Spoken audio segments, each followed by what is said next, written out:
hello hello anh gì đấy lên lên lên lên mình lên đá nha út xí kia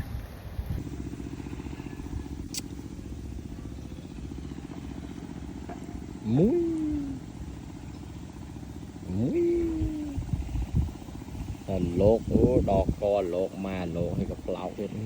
mò bàn mùi đọt co ơi kẻ hạt kẻ kinh lên ai nữa nghe bây giờ mình phun nó là kinh lên ai ui mà bắn khua mỹ bằng tay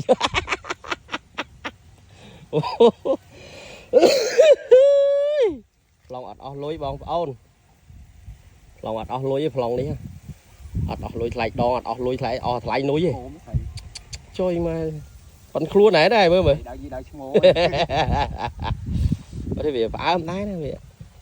mình lên nái đó nghe mùi tía đấy tàu đá đấy một đai đó một đai